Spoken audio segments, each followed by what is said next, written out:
Welcome to Romeo Study Zone.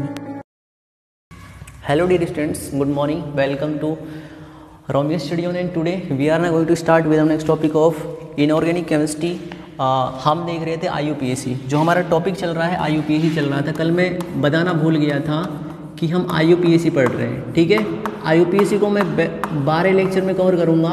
इसमें जितने भी आपके ऑर्गेनिक कंपाउंड्स हैं, चाहे आप छोटे हों बड़े हों या किसी टाइप के कंपाउंड हो, वो हम IUPAC में देखेंगे, ठीक है। ये पहला चैप्टर है आपका। वैसे आप इसे 11th क्लास में पढ़ते हैं और हायर क्लासेस में भी पढ़ते हैं। बस डिफरेंस इतना है कि जो 12th क्लास है उसमें ये थोड़े से इनको हम इलोबरेट करके पढ़ाते हैं, थोड़ा सा मतलब अलग तरीके से पढ़ाते हैं, लेकिन इसमें मैं उसी अकॉर्डिंग पढ़ा रहा हूँ। दूसरा जो चैप्टर होगा आपका आइसोमेरिज्म होगा, ठीक है। और तीसरा चैप्टर होगा आपका GOC, general organic chemistry, general organic chemistry, ठीक है। ये मेनली हमारे ये बैकबोन होती है organic chemistry, backbone of organic chemistry. अगर ये चैप्टर आपको आते हैं तो आप इजीली हर चीज़ को बहुत अच्छी तरीके से सीख सकते हैं और हर चीज़ को परख भी सकते हैं। लेकिन जैसा मैंने कल आपको बताया, मैंने आपको बॉन्ड लाइन नोटेशन पढ़ाया था। कल क्या पढ़ाया था मैंने? बॉन्ड लाइन नोटेशन पढ़ाया था कि अगर आपको कंडेंस फॉर्म दी गई है या फिर एक्सप्रेस फॉर्म दी गई है तो आप उसको कंडेंस फॉर्म या फिर बॉन्ड लाइन नोटेशन से रिप्रेजेंट कर सकते हैं। जैसे माने चलो ये आपका एक बॉन्ड लाइन नोटेशन दिया गया है और इससे आपको कंडेंस फॉर्म फाइंड आउट करनी है। अगर मैं इसको एक्सपेंड करूं, देखो यहाँ पे कार्बन होगा, यहाँ पे कार्बन होगा, यहाँ पे और यहाँ पे होगा ना। अब कार्बन कैसा होता है? टेट्रावेलेंट होता है। टेट्रावेलेंट होता है तो सेंट्रल वाले कार्बन की हम देखें यहाँ पर, अगर मैं इसे एक्सप्रेस फॉर्म में लिखूँ तो कार्बन सेंट्रल वाला ये कार्बन, ये कार्बन, ये कार्बन और साइड में ये कार्बन, ठीक है। उसके बाद देखो वैलेंसी देखते हैं, 1 2 3 4। सेंटर वाले की जो वैलेंसी है वो पूरी तरीके से फुलफिल है ना। उसके बाद हम सराउंडिंग की बात करते हैं तो एक इसको कंप्लीट करने के लिए क्या लगाएंगे हम? हाइड्रोजन लगाएंगे। क्या लगाएंगे? हाइड्रोजन लगाएंगे। उसके बाद इसको कंप्लीट करने के लिए हम क्या लगाएंगे? हाइड्रोजन। तो सभी के पास CH3 लग जाएगा। क्या लग जाएगा? CH3 लग जाएगा ना। हाँ, CH3 लग गया यहाँ पे। तो ये पूरी स्ट्रक्चर क्या बनी है? देखो CH3 जुड़ा हुआ है, 1 CH3, 2 CH3, 3 CH3 और आपका ये चौथा CH3, 4 CH3 है ना। तो यहाँ पर इसको कंडेंस फॉर्म में कैसे लिखेंगे? CH3 कितने हैं? 4। और ये चारों किससे जुड़े हुए हैं? सेंट्रल कार्बन एटम से। तो डॉट लगा के हम क्या लिख देंगे यहाँ पे? कार्बन। ये होती है इसकी कंडेंस फॉर्म। क्या होती है? Condensed form. क्या होती है भाई? कंडेंस फॉर्म होती है। अब कंडेंस फॉर्म आपको पता चलेगी तो इससे आप कंप्लीट एक्सपेंडेड फॉर्म भी लिख सकते हैं कि अगर आपको ये पता है तो अगेन आप देखिए, अगर मुझे ये कंडेंस फॉर्म से आपको बॉन्ड लाइन नोटेशन बताना है तो देखो एक ऐसे रखेंगे हम, CH3 कितने यहाँ पे? 4। तो एक कार्बन यहाँ पे होगा, इससे 3 हाइड्रोजन होंगे और सभी जगह आपके CH3 होंगे, ठीक है। सभी जगह क्या होंगे? आपके CH3 होंगे। तो ये इनकी एक्सप्रेस फॉर्म होगी। तो बॉन्ड लाइन नोटेशन से आप इनकी कंडेंस फॉर्म और एक्सप्रेस फॉर्म दोनों लिख सकते हैं। इतना हमने आपको बता दिया था। कल तक का जो हमारा लेक्चर था यहाँ पर हमने स्टॉप किया था। आज हम स्टार्ट कर रहे हैं डिग्री ऑफ कार्बन एटम से। तो डिग्री ऑफ कार्बन एटम ही समझा रहा हूँ मैं। तो अगर आपको कॉपी करना है तो थोड़ा सा कॉपी कर सकते हैं, ठीक है।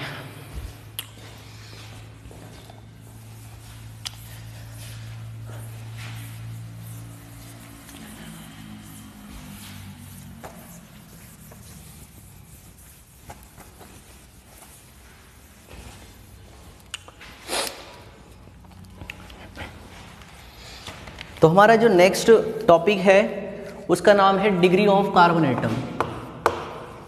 तो ये वेरी वेरी इंपॉर्टेंट टॉपिक है, क्योंकि किसी भी IUPAC कोई सा भी फंक्शनल ग्रुप क्यों ना हो, हर टाइप के फंक्शनल ग्रुप में आपका हर तरीके का, अगर आपको डिग्री नहीं पता है तो आप ऑर्गेनिक केमिस्ट्री में कुछ भी नहीं है पता आपको, ठीक है। तो डिग्री ऑफ कार्बन एटम पता होना आपको ज़रूरी होता है।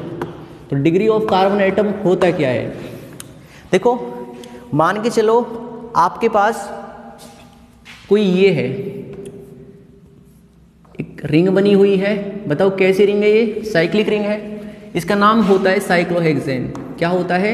साइक्लोहेक्सेन। ये आपको मैं आगे IUPAC पढ़ रहे हैं, आगे आपको 3rd या 4th लेक्चर में पता चल जाएगा IUPAC नेमिंग में कि ये साइक्लोहेक्सेन क्यों है। बट हाल फिलहाल आपको साइक्लोहेक्सेन देखना है। जहाँ पे ये मुड़ा हुआ है, यहाँ पे एक कार्बन है, यहाँ पे एक कार्बन है, यहाँ पे और यहाँ पे 6 को क्या बोलते हैं? हेक्स बोलते हैं। सिंगल बॉन्ड है इनके बीच में, तो यहाँ पर क्या होगा? साइकिल के साथ या क्या बन रहा है? हेक्सेन बन रहा है। क्या बन रहा है? हेक्सेन। अब अगर मान के चलो मेरे को इस कार्बन की डिग्री बतानी है, वैसे तो सभी कार्बन की बतानी है, इस कार्बन की मेरे को डिग्री बतानी है, तो ये देखना पड़ेगा कि ये जो कार्बन है कितने कार्बन एटम से जुड़ा हुआ है। देखो कितने कार्बन से जुड़ा हुआ है, ये 1 से जुड़ा हुआ है, 2 से जुड़ा हुआ है, 2 से जुड़ा हुआ है ना। जितने कार्बन से जुड़ा हुआ होता है उतना उसकी क्या होती है? डिग्री होती है। तो ये कितना डिग्री हो गया? 2 डिग्री। ठीक है। उसके बाद ये भी 2 से जुड़ा हुआ है, ये भी 2 डिग्री, ये भी 2 डिग्री, ये भी 2 डिग्री, ये भी 2 डिग्री और ये भी 2 डिग्री। तो सभी जो कार्बन एटम है साइक्लोहेक्सेन में वो सभी क्या है? यहाँ पर 2 डिग्री कार्बन है। तो 2 डिग्री कार्बन है यहाँ पे कितने हैं? 6। कितने हैं? 6। अगर ये तो 2 डिग्री कार्बन की बात हुई, अगर 2 डिग्री हाइड्रोजन की बात करें हम, अगर आपसे 2 डिग्री हाइड्रोजन पूछ ले तो इस जितना डिग्री कार्बन होता है उसके साथ जितने हाइड्रोजन अटैच होते हैं वो उसके डिग्री ही होते हैं। ठीक है। जैसे मान के चलो ये आपका यहां पे देखो ये कार्बन से इसकी वैलेंसी कंप्लीट करें तो यहां पर कार्बन है ना, कार्बन का एक वैलेंसी यहां पे, दूसरी यहां पे और तीसरा यहां पर हाइड्रोजन लगा हुआ है, चौथा यहां पे लगा हुआ है, इसके साथ 2 होगा। सभी जो कार्बन है यहां पर सभी के साथ यहां पर H2 मॉलिक्यूल होंगे नहीं होंगे भाई? होंगे ना, बिल्कुल। इसके साथ भी होंगे, सभी के साथ यहाँ पर क्या जुड़े होंगे? H2 मॉलिक्यूल होंगे ना, इसकी वैलेंसी को कंप्लीट करने के लिए। अब यहाँ पर 2 डिग्री हाइड्रोजन कितने होंगे बताओ? 2 डिग्री कार्बन से जितने हाइड्रोजन जुड़े हुए हैं वो कितने हैं बताओ? 2 डिग्री कार्बन ये है, इससे 2 डिग्री हाइड्रोजन ये बन जाएंगे, 2 4 6 8 10 और 2 12। कितने डिग्री हो गए यहाँ पर? 2 डिग्री हाइड्रोजन कितने यहाँ पर? कितने हैं भाई? 12। कितने हैं? 12। तो इस तरीके से आपको पता होना चाहिए कि अगर आपका प्राइमरी बोलूँ मैं, 1 डिग्री को बोलते हैं हम प्राइमरी। क्या बोलते हैं? प्राइमरी, जिसको हम 1 डिग्री बोलते हैं। मतलब जो कार्बन एटम है बॉन्डेड थ्रू, इसको कैसे लिखेंगे हम? कार्बन एटम बॉन्डेड थ्रू 0 या फिर एक कार्बन एटम, या तो वो एक कार्बन से अटैच हो या फिर वो 0 कार्बन से अटैच हो, उसको हम किस कैटेगरी में रखते हैं? 1 डिग्री में रखते हैं। जैसे आपका CH4 हो गया, अब यहाँ पे दूसरा तो कोई कार्बन नहीं है ना, तो यहाँ पर ये 0 कार्बन से अटैच है, लेकिन ये फिर भी क्या है? एक प्राइमरी है। क्या है? प्राइमरी। कैसा कार्बन है ये? 1 डिग्री कार्बन है। बताओ यहाँ पर 1 डिग्री हाइड्रोजन कितने हो जाएंगे? 4। कितने हो जाएंगे? 4। जिस कार्बन से जितना डिग्री होता है उसके साथ बॉन्डेड होने वाले सभी जो एलिमेंट्स होते हैं, एटम्स होते हैं, वो उसी डिग्री के हो जाते हैं। ठीक है। अगर मैं सेकेंडरी की बात करूं, सेकेंडरी को क्या बोलेंगे हम? 2 डिग्री बोलेंगे। 2 डिग्री बोलेंगे। ये क्या होता है कि जो कार्बन एटम होता है वो कितने से बॉन्डेड होगा? कितने से होगा? 2 एटम से। कितने से? 2 कार्बन एटम से बॉन्डेड होगा वो, बॉन्डेड थ्रू 2 कार्बन एटम्स। उसके बाद आता है टर्सरी। क्या आता है? टर्सरी होता है 3 डिग्री। 3 डिग्री में क्या होता है? जो कार्बन एटम होता है वो किससे बॉन्डेड होता है? Bonded through 3 carbon atoms. इसको क्या बोलेंगे हम? 3 डिग्री कार्बन एटम। उसके बाद 4 डिग्री भी होती है क्वार्टरनरी, जिसको हम क्या बोलते हैं? 4 डिग्री। मतलब यहाँ पे जो कार्बन एटम होगा, कार्बन एटम बॉन्डेड थ्रू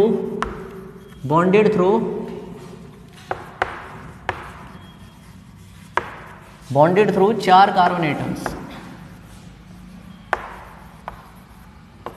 ठीक है। ये आपका क्या हो गया? 1 degree, 2 degree and 3 degree and 4 degree. ये क्वार्टरनरी तक आपको पता चल गया होगा। तो primary, secondary and tertiary and quaternary carbons आपको पता चला या फिर नहीं पता चला? ये होती है आपकी डिग्री ऑफ कार्बन एटम। क्या होती है? Degree of carbon atom. अब जैसे मैं आपको कुछ एग्जाम्पल दे रहा हूँ, एग्जाम्पल है जैसे इनमें आपको बताना है कि कितने डिग्री कार्बन है और कितने डिग्री हाइड्रोजन है। जैसे आपने साइक्लोहेक्सेन का लिया था, अब मैं आपसे पूछ रहा हूँ ये मैं कुछ कंपाउंड दे रहा हूँ आपके लिए, ये आपका टोलुइन है, ठीक है, टोलुइन है आपका। इसमें आपको क्या बताना है,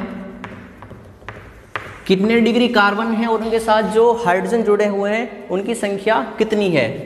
देखो यहाँ पे कार्बन है, यहाँ पे कार्बन है, यहाँ पे कार्बन है, यहाँ पे कार्बन है, यहाँ पे कार्बन है, ऊपर एक कार्बन लगा हुआ है, इसके साथ कितने हाइड्रोजन अटैच है, यहाँ पे 3, कितने हैं 3, ठीक है। अब यहाँ पे जो कार्बन है, ये वाला कार्बन, ये वाला कार्बन, ये वाला कार्बन और ये वाला कार्बन, जो इनके बीच में रिंग बनी हुई है, यहाँ पे क्या होते हैं, अल्टरनेटिव पोजीशन पर क्या होते हैं, डबल बॉन्ड्स होते हैं। क्या होते हैं, डबल बॉन्ड्स होते हैं, ठीक है। तो ये कार्बन की पोजीशन, अब कितने हाइड्रोजन इसके साथ जुड़े हुए हैं ये देखना पड़ेगा। देखो एक यहाँ पे हो गया, 2 3, तो इससे कितना हाइड्रोजन अटैच होगा, 1, इससे कितने होगा 1, इससे कितना 1, इससे कितना होगा 1 और इससे कितना होगा 1, होगा ना।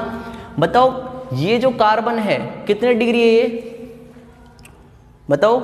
अगर मैं इस वाले कार्बन का पूछूं कि ये कार्बन कितने डिग्री है तो कितने डिग्री कार्बन है ये बताओ, कितने कार्बन से ज्वाइंटेड है, ये बॉन्डेड है, 2 से है ना भाई, एक ये रहा और एक ये रहा है ना, तो कितने डिग्री हो गया, ये 2 डिग्री हो गया।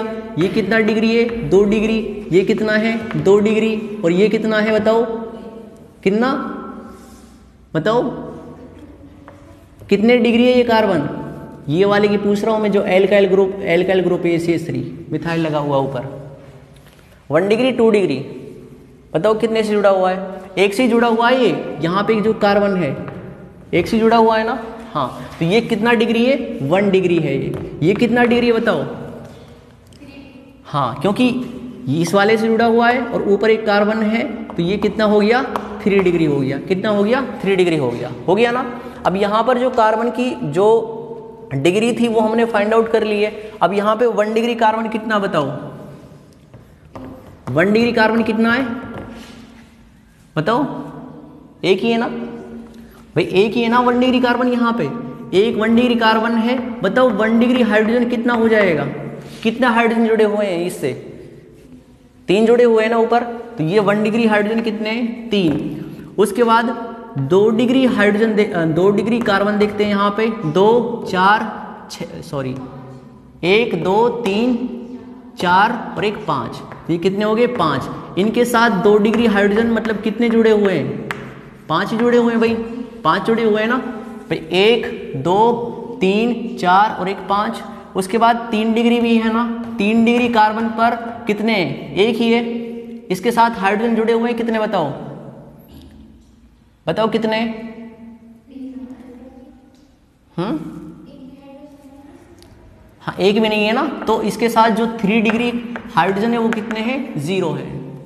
तो आपको कंप्लीट पता चला कि 1 डिग्री कार्बन, 2 डिग्री कार्बन और 3 डिग्री कार्बन कैसे किस तरीके से हम देख पाते हैं, पता चला, कुछ पता चल गया ना।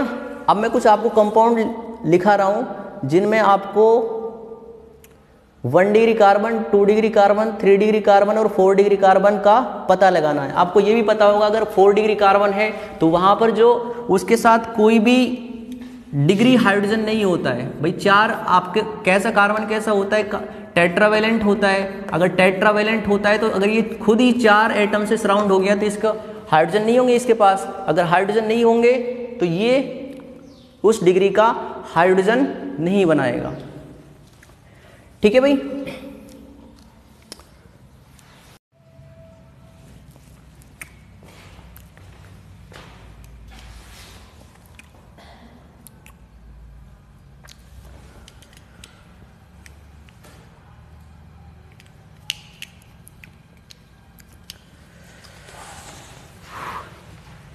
आपको देखो कुछ प्रैक्टिस करनी है, इसमें बताना आपको, जैसे आपका CH3 CHC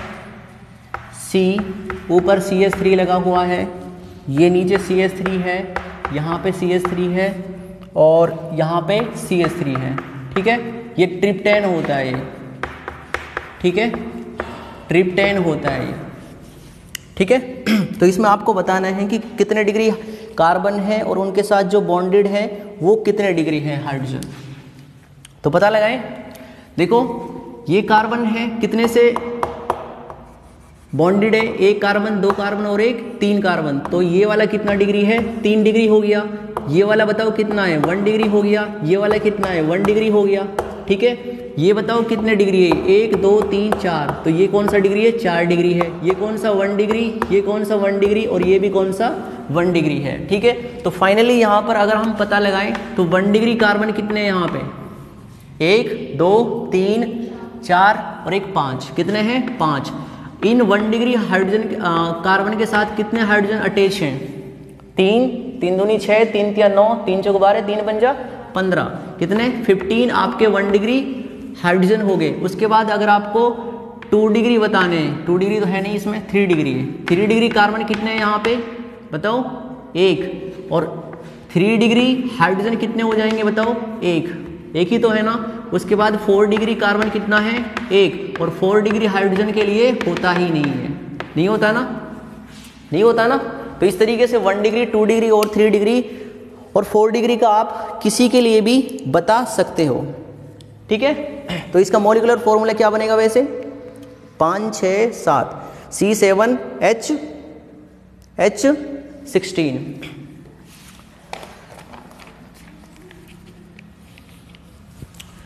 यहाँ तक शायद तुम्हें आई होप समझ में आया होगा।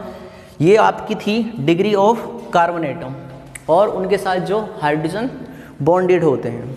अब हम अपने लेक्चर नंबर 2 की तरफ प्रोसीड होते हैं और देखते हैं कि फंक्शनल ग्रुप कौन कौन से हैं। बेसिकली मैं आपको टोटल फंक्शनल ग्रुप लिखा रहा हूँ जो हमारे यूज़ आते हैं अप्रॉक्स 20 to 25, और उनको हम यहाँ से आगे डिटेल के साथ डिस्कस भी करेंगे। तो एक बार थोड़ा सा मैं इसे इरेज कर दो, फिर आगे बढ़ते हैं।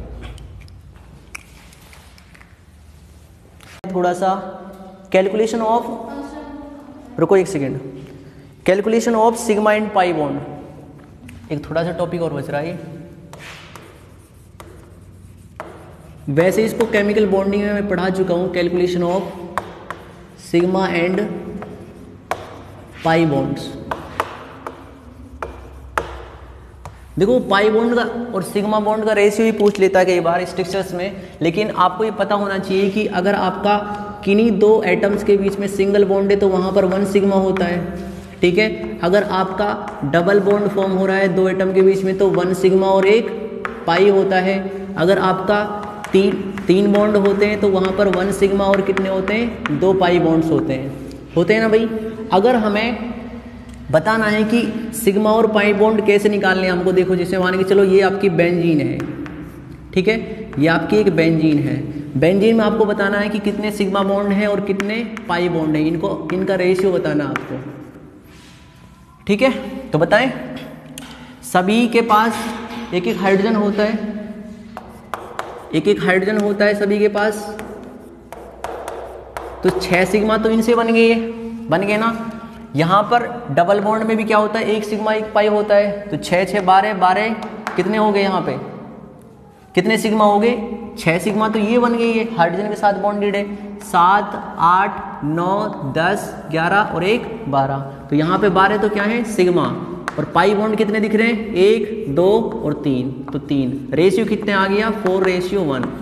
तो रेशियो भी कई टाइप से पूछ लेते हैं कि भाई किस टाइप से सिग्मा और पाई बॉन्ड का रेशियो आपको फाइंड आउट करना है। अब कुछ एग्जांपल बता रहा हूँ मैं, जैसे आपको एक ऑक्टेन ले लें हम। ऑक्टेन में आपको बताना है कि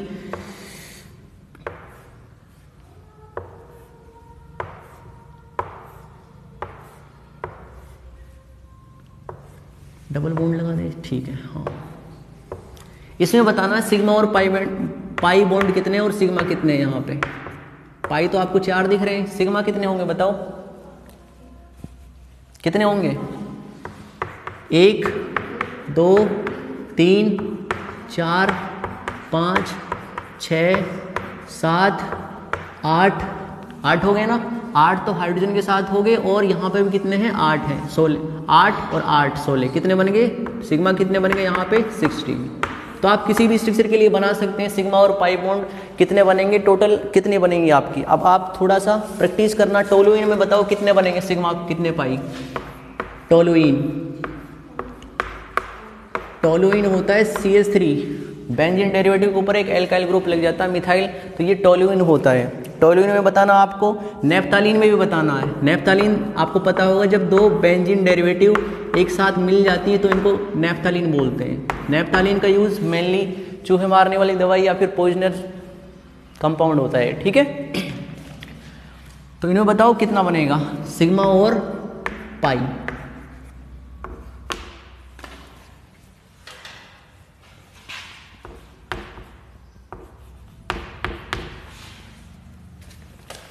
बताओ।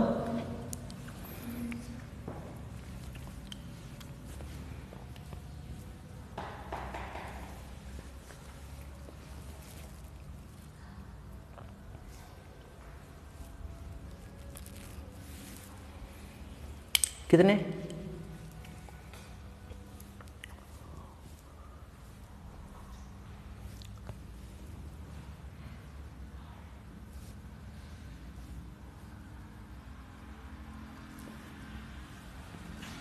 देखो यहाँ पर 5 और यहाँ पे 19।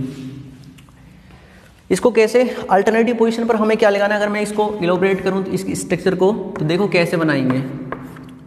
यहाँ पे एक ने हेक्सागन बन गया, दूसरा हेक्सागन ये बन गया। अल्टरनेटिव पोजीशन पर देखो यहाँ पे डबल बॉन्ड लगाया मैंने, इसको छोड़ना पड़ेगा। इसके बाद यहाँ पे डबल बॉन्ड लगेगा, यहाँ पे डबल बॉन्ड, इसको छोड़ दिया, फिर डबल बॉन्ड, फिर इसको छोड़ दिया, फिर डबल बॉन्ड। मतलब यहाँ पे पाई बॉन्ड कितने दिख रहे हैं आपको? 5 दिख रहे हैं। कितने दिख रहे हैं? 5। तो पाई बॉन्ड कितने हैं यहाँ पे? 5। अब यहाँ पे आपको देखना है कार्बन, ये वाला कार्बन की तो वैलेंसी कंप्लीट है, सेंटर वाली की जो यहाँ पर इनके बीच में एक पाथ जनरेट कर रहा है, ये वाले कार्बन, इन दोनों कार्बन की तो वैलेंसी कंप्लीट, इनके पास कोई हाइड्रोजन नहीं होंगे ना। यहाँ पर हाइड्रोजन होगा, यहाँ पे हाइड्रोजन होगा, यहाँ पे होगा, यहाँ पे होगा, ऐसे ही। मतलब जो मिडिल वाले हैं इनके पास नहीं होंगे, इनको हम क्या बोलते हैं वैसे, चलो आगे बताएंगे उसे। ये नेफ्थालीन होता है। क्या होता है? नेफ्थालीन होता है। अगर इसका हम फॉर्मूला बनाने जाएं तो कितना बनेगा बताओ? कितने कार्बन है यहाँ पे? 1 2 3 4 5 6 7 8 और 9। कितने हैं? 9 10 है ना। C10 और H कितने हैं यहाँ पे? 1 2 3 4 5 6 7 8, ठीक है। ये नेफ्थालीन होता है यहाँ पे, ठीक है। तो आसान है ना, ये तो आसान है ना, calculation of sigma and pi bonds. अब calculation of sigma bond pi bond के बाद अब हम प्रोसीड करते हैं towards functional group. Functional group में लिखा रहा हूँ एक बार आपको, तो इनको आप कॉपी कीजिए। तो देखो अब हम फंक्शनल ग्रुप लिखे मैंने यहाँ पे आपके लिए। फंक्शनल ग्रुप ये ऐसे एटम या फिर ग्रुप ऑफ एटम होते हैं जिनकी फिजिकल प्रॉपर्टीज और केमिकल प्रॉपर्टीज अपने लिए आइडेंटिकल होती है। मतलब इनके लिए कुछ स्पेसिफिक अपनी कुछ प्रॉपर्टीज होती हैं जिनके बेस पर हम फंक्शनल ग्रुप को एक फंक्शनल ग्रुप से दूसरे फंक्शनल ग्रुप से अलग करते हैं। तो जैसे पहला फंक्शनल ग्रुप मैंने आपको बताया है, ये आपको ध्यान रखना, ये वाला, इसको हम इस टाइप से भी लिख सकते हैं, लेकिन किस एटम के साथ कौन सा बॉन्ड है ये आपको थोड़ा सा ध्यान रखना है, ठीक है। ये मेन इंपॉर्टेंट, ये आपकी ये चीज़ आपको ध्यान रखनी है, ठीक है। ये होता है आपका कार्बोक्सिलिक एसिड, जबकि ये क्या होता है? Acid anhydride. क्या होता है? एसिड एनहाइड्राइड होता है। ये फॉर्मेशन कब होता है? जब तुम्हारा दो कार्बोक्सिलिक एसिड की यूनिट आपस में मिल जाती हैं। तो कार्बोक्सिलिक एसिड की यूनिट क्या होती है? C डबल बॉन्ड O और यहाँ से OH। एक दूसरी यूनिट और होगी C डबल बॉन्ड O और यहाँ पे OH। तो यहाँ से हमने वाटर को बाहर निकाल दिया। जैसे ही वाटर को बाहर निकाला तो हमारा क्या मिल गया? यहाँ पे एसिड एनहाइड्राइड मिल गया। क्या मिल गया? एसिड एनहाइड्राइड मिल गया, ठीक है। थर्ड है आपका ये वाला। इसकी रिएक्शन हम एस्टर कब फॉर्म होता है? एस्टर हमारा तब फॉर्म होता है जब हम कार्बोक्सिलिक एसिड से की रिएक्शन किससे कराते हैं? एल्कोहल से कराते हैं। किससे कराते हैं? एल्कोहल से कराते हैं। तो हमारा कार्बोक्सिलिक एसिड क्या होता है? ये वाला होता है और यहाँ पे H लगाया मैंने, ठीक है। उसके बाद OH लग गया यहाँ पे, और इसकी रिएक्शन मैं किससे कराता हूँ? ROH से, ठीक है। तो यहाँ पर ये H और ये OH गायब हो गए यहाँ से, तो क्या बन गया? ये बन गया, ठीक है, एस्टर बन गया। उसके बाद आपका एसिड हैलाइड है। हैलाइड तो आप जानते हैं, फ्लोरोक्लोरोब्रोमो आयोडो X यहाँ पे ये रिप्रेजेंट कर रहा है, ठीक है। तो C डबल बॉन्ड और उसके साथ अगर आपका हैलाइड ब्रोमीन, आयोडीन कुछ भी जुड़ा हुआ है तो किस फंक्शनल ग्रुप को रिप्रेजेंट करेगा, यहाँ पर एसिड हैलाइड को करेगा। उसके बाद है अपना एमाइड। क्या है? एमाइड। तो एमाइड को बताते हैं अभी। वर्षा इतना तो काम कर दिया कर।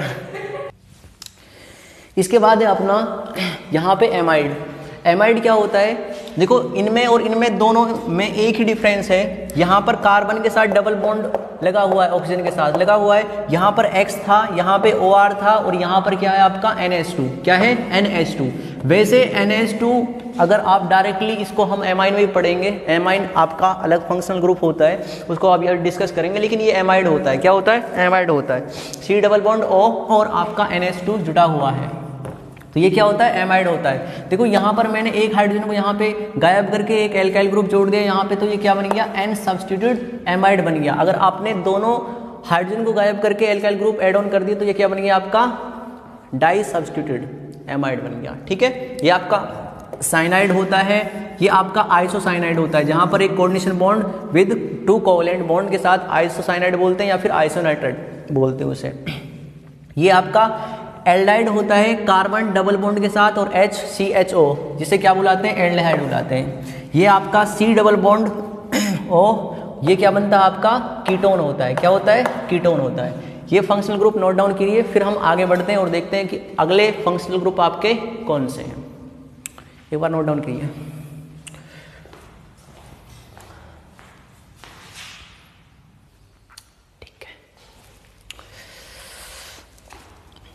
तो अब कंटिन्यू करते हैं। देखो वहाँ से मैंने 9 फंक्शनल ग्रुप आपके लिए लिखा दिए थे। अब 10th जो फंक्शनल ग्रुप है वो है आपका एल्कोहल। कौन सा है? एल्कोहल। एल्कोहल आपको पता है कि OH फंक्शनल ग्रुप होता है। कौन सा होता है? OH फंक्शनल ग्रुप होता है। अगर हम ऑक्सीजन को रिप्लेस करके यहाँ पर सल्फर को ऐड ऑन कर दें तो ये आपका थायो को रिप्रेजेंट करता है। किसको? थायो को। तो ये क्या, इसका नाम क्या बन जाएगा? थायो एल्कोहल। क्या बन जाएगा? थायो एल्कोहल। वहीं पे ROR क्या होता है? ईथर होता है। क्या होता है? ईथर होता है। जबकि अगर हम सल्फर को यहाँ पे ऐड ऑन कर दें तो ये क्या बन जाएगा? थायो ईथर। क्या बन जाएगा? थायो ईथर। तो इनमें आपको थोड़ा सा ध्यान रखना है कि अगर हम ऑक्सीजन को गायब कर दें और सल्फर को ऐड कर दें तो यहाँ पर ये थायो को रिप्रेजेंट करता है। थायो के हमने बहुत से रेडिकल भी पढ़े थे, जो आपकी रिडॉक्स रिएक्शन हमने कवर कराई थी, तो वहाँ पर आपके ये हमने देखे भी थे। उसके बाद NH2 क्या है? ये एमाइन है। ये क्या है? एमाइन। और एमाइन कौन सा है? ये 1 डिग्री। जबकि अगर एक हाइड्रोजन यहाँ से रिप्लेस कर दें और एक एल्काइल ग्रुप इधर की साइड लग जाएगा तो ये कितना डिग्री है? 2 डिग्री एमाइन है। और ये कितना है आपका? 3 डिग्री, जहाँ पर तीनों हाइड्रोजन आपके खत्म हो चुके हैं। ठीक है, तो ये इंटरेस्टिंग बात ये है कि ये जो 1 डिग्री हुआ आपका, 2 डिग्री हुआ और 3 डिग्री हुआ आपका, ये तीनों ही क्या होते हैं? डिफरेंट फंक्शनल ग्रुप हैं। क्या है? Different functional group. ये तीनों ही क्या है भाई? डिफरेंट फंक्शनल ग्रुप हैं ये। मतलब अगर आपको कंपेयर करने के लिए आ जाए कि इनमें कौन सा होमोलॉगस सीरीज है और होमोलॉगस सीरीज में आपका 1 डिग्री, 2 डिग्री और 3 डिग्री हो, तो आपको वहाँ पर वो होमोलॉगस सीरीज दिखेगी, लेकिन होगी नहीं हो। क्यों? क्योंकि हम जानते हैं और मानते भी हैं कि 1 डिग्री, 2 डिग्री और 3 डिग्री आपके क्या होते हैं? डिफरेंट फंक्शनल ग्रुप होते हैं। उसके बाद नाइट्रोसो। नाइट्रोसो में क्या होता है? नाइट्रोजन डबल बॉन्ड के साथ ऑक्सीजन के साथ बॉन्डेड होता है और यहाँ पर इसको क्या बोलते हैं? Nitroso functional group. Nitrogen double bond oxygen के साथ, एक कोऑर्डिनेट बॉन्ड ऑक्सीजन के साथ और एक आपकी क्या होती है? बॉन्डिंग के लिए वैकेंट होती है। उसके बाद इसको क्या बोलते हैं? NO2 बोलते हैं। तो ये क्या है आपका? नाइट्रो और ये नाइट्रोसो। तो इनमें थोड़ा सा कंफ्यूज मत होना, वो नाइट्राइल था अपना, ये नाइट्रोसो है और ये क्या है आपका? नाइट्रो है। ये सल्फोनिक एसिड होता है जहाँ पर 2 डबल बॉन्ड के साथ ऑक्सीजन होते हैं 2 और एक OH होता है। ये X तो आपको पता ही है हैलाइड होता है। ये आपका इपोक्सी ग्रुप होता है। ये आपका आइमाइन होता है, कार्बन डबल बॉन्ड, एक लोन पेयर और 2 हाइड्रोजन। उसके बाद ये NH2, ये आपका N-अमाइन होता है। उसके बाद इसको तो जानते होंगे आप, एल्कीन होता है, ये एल्काइन होता है जहाँ पर ट्रिपल बॉन्ड होता है आपका। ये बेंजीन होता है, ये वैसे फंक्शनल ग्रुप नहीं है, ये इसका डेरिवेटिव, लेकिन मैंने बाय द वे इसको लिख दिया है। ये आपका क्या होता है? फिनोल होता है। देखो एल्कोहल और फिनोल, जो आपका ROH होता है ये आपका एल्कोहल होता है और एक होता है आपका PHOH, ये क्या होता है आपका? फिनोल होता है। क्या होता है? फिनोल होता है। तो बेंजीन के ऊपर OH, एल्कोहलिक ग्रुप लगा रहता है, इसको क्या बोलते हैं हम, फिनोल बोलते हैं। उसके बाद ये आपका कीटोन होता है RCOR, यहाँ पर CO के बीच में डबल बॉन्ड होता है। अगर मैं यहाँ से ऑक्सीजन को हटा के सल्फर ऐड ऑन कर दूँ तो यहाँ पर इसको क्या बोलेंगे, थायोकीटोन। क्या बोलेंगे, थायोकीटोन। तो कीटोन और थायोकीटोन, और जैसे आपका ये वाला थायो ईथर हुआ, आपका थायो एल्कोहल हुआ। थायो वर्ड कब जुड़ता है, जब हमारा सल्फर ऐड ऑन होता है। ठीक है, तो आपको ये समझ में आया।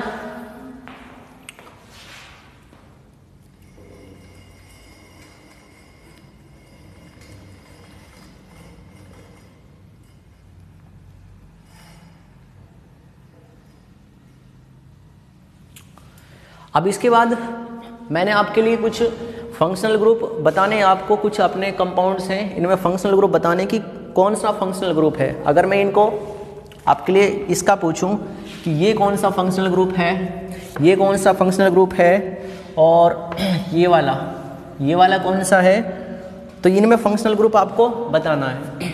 बताओ NH2 क्या रिप्रेजेंट करता है, NH2 कहाँ पे, NH2 कहाँ पे, एमाइन है ना, 1 डिग्री एमाइन है ना।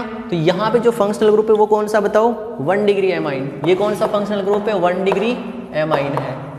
ये कौन सा बताओ, यहाँ पे कार्बन है, कार्बन के साथ डबल बॉन्ड है, ये कौन सा, एसिड एनहाइड्राइड। कौन सा है, एसिड एनहाइड्राइड। ठीक है, उसके बाद है आपका, सॉरी ये एसिड एनहाइड्राइड ये होगा, रुको, ये होगा आपका एस्टर। ठीक है, RCOR। ठीक है, उसके बाद यहाँ पे डबल बॉन्ड लगा हुआ है, डबल बॉन्ड क्या रिप्रेजेंट करता है, एल्कीन को। किसको, एल्कीन को। यहाँ पे ये किसको रिप्रेजेंट करेगा, एल्कोहल को, नहीं, थायो एल्कोहल को, क्योंकि यहाँ पे क्या है आपका, क्या है, सल्फर एड ऑन है। क्या है, सल्फर एड ऑन है। उसके बाद ये भी आपका क्या है, थायो एल्कोहल है। क्या है, थायो एल्कोहल है। यहाँ पे ये पूरा क्या है, एसिड एनहाइड्राइड। क्या है, एसिड एनहाइड्राइड, एनहाइड्राइड। ये NH2 क्या है, 1 डिग्री एमाइन। क्या है, 1 डिग्री एमाइन है। ये क्या है आपका, ये वाला क्या है, देखो इधर की C है, यहाँ पे C लगा हुआ है, और यहाँ पे C डबल बॉन्ड। क्या होता है ये, कीटोन। क्या होता है, कीटोन। क्या होता है, कीटोन होता है। लेकिन ये कीटोन है नहीं, पता क्यों, क्योंकि यहाँ पर जो इधर की साइड है ये नाइट्रोजन है आपकी बार, और नाइट्रोजन जुड़ा हुआ है। तो आपको नाइट्रोजन का पता होना चाहिए कि नाइट्रोजन अगर आपका जुड़ा हुआ है तो दूसरा फंक्शनल ग्रुप यहाँ पे होगा। अब देखो ये कौन सा होगा, यहाँ पे दिख रहा आपको, इनमें से कुछ एमाइड दिख रहा आपको, कुछ नहीं है। इससे पहले मैंने लिखा दिया है, उसमें एमाइड फंक्शनल ग्रुप है। इसमें कौन सा है, एमाइड। कौन सा है, नॉट कीटोन। क्या है इसमें, एमाइड है। ठीक है, ठीक है। तो आपको थोड़ा सा इनके, अगर यहाँ पे ये डायरेक्टली ऐसे होता, यहाँ पर कार्बन ही होता, तब ये कौन सा होता आपका, कीटोन होता। लेकिन अब क्या है, यहाँ पर नाइट्रोजन है, तो ये क्या बनेगा आपका, एमाइड बनेगा। क्या बनेगा, एमाइड। तो इनको कॉपी कीजिए, फिर हम 1-2 और एग्जाम्पल देते हैं आपको, और फंक्शनल ग्रुप आपको पूछेंगे। कॉपी,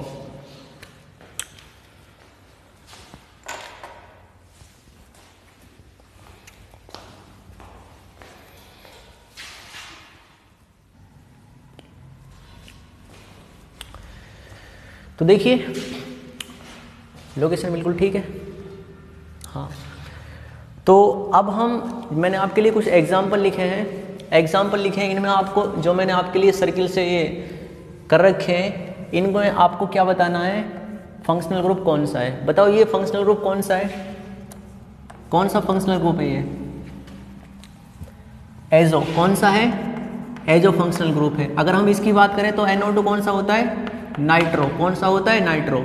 यहाँ पे इसका बताइए, इसका कौन सा है, CHO। कौन सा है ये, एल्डेहाइड। कौन सा है, एल्डेहाइड। इसका देखो ROR क्या होता है, बताओ क्या होता है, ईथर। क्या होता है, ईथर। ये क्या होता है बताओ, C डबल बॉन्ड और ये क्या है आपका X, तो क्या बन गया, एसिड हैलाइड। क्या बन गया, एसिड हैलाइड। ठीक है, ये क्या हो गया आपका एसिड हैलाइड हो गया। यहाँ पे देखो ये क्या है, ये क्या है, सॉरी हाँ ईथर है। यहाँ पे कौन सा होगा बताओ, ईथर ही होगा। कौन सा होगा, ईथर ही होगा, क्योंकि यहाँ पर क्या है आपका कार्बन है, क्या है कार्बन है यहाँ पे। ये पहला समझ में आया आपको। इस फंक्शनल ग्रुप में देखो आपका जो ये वाला है इसमें भी ईथर है और इसमें भी ईथर है। अब इसका मतलब ये नहीं है कि यहाँ पर जो डबल बॉन्ड लगा, डबल बॉन्ड तो नहीं है सॉरी, हाँ डबल बॉन्ड नहीं है, यहाँ पर भी ईथर है और यहाँ पर भी ईथर है। तो ऐसा नहीं कि मतलब कंप्लीट पूछ लिया आपको वो सर्किल करके देगा कि भाई यहाँ पे कौन सा फंक्शनल ग्रुप है आपके लिए। ठीक है, आपसे पूछेगा कि फंक्शनल ग्रुप कौन सा, आपको बताना पड़ेगा कि ये फंक्शनल ग्रुप है। तो जितने भी मैंने आपके लिए लिखाए हैं उनसे बाहर तो शायद ना पूछे, अगर पूछ ले तो फिर तुम्हारी किस्मत ही खराब है। ठीक है, उसके बाद यहाँ पे देखो NH है, क्या है NH है। NH क्या होता है भाई, मैंने लिखाया था यहाँ पे कितने डिग्री, एमाइन है ये, एमाइन कितने डिग्री है 2 डिग्री, कितना डिग्री है 2 डिग्री एमाइन है, मतलब ये सेकेंडरी एमाइन है। अगर यहाँ पे NH2 होता तब कौन सा होता 1 डिग्री, अगर यहाँ पे खाली N होता और यहाँ पर इस टाइप से कुछ और नीचे ब्रांच लटकी हुई होती तब क्या बोलते इसे 3 डिग्री एमाइन। क्या बोलते 3 डिग्री एमाइन। बताओ यहाँ पर ये ब्रोमो है तो ये कौन सा ग्रुप हो गया, हेलो ग्रुप हो गया। कौन सा ग्रुप हो गया, हेलो ग्रुप हो गया। अगर हम बात करें इस वाले की जहाँ पे डबल बॉन्ड लगा हुआ है, यहाँ पे डबल बॉन्ड वाला कौन सा बताओ, यहाँ पे C है ना, C के साथ डबल बॉन्ड लगा हुआ है, यहाँ पर आपका SAU कौन सा होता है बताओ, कीटोन। कौन सा होता है, कीटोन। कौन सा होता है, कीटोन। कीटोन यही तो लिखाया था मैंने, C डबल बॉन्ड O और यहाँ पे SA, कौन सा होता है ये, कीटोन होता है। ये कौन सा होता है, कीटोन। अगर कार्बन ऑक्सीजन को रिप्लेस करके यहाँ पर सल्फर आ जाए तो क्या बन जाएगा, थायोकीटोन। क्या बन जाएगा, थायोकीटोन। ठीक है, अब यहाँ पे बताओ ये वाला कौन सा है, इसमें देखो जो अंडरलाइन कर रखा है, जो पोर्शन मैंने अंडरलाइन कर रखा है वही बताना आपको, दूसरा नहीं बताना है। बताओ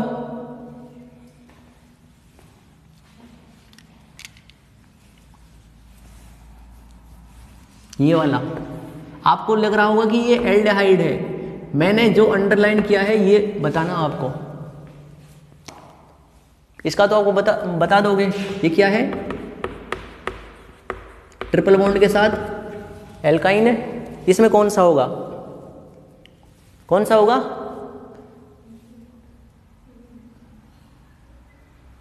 एमाइड।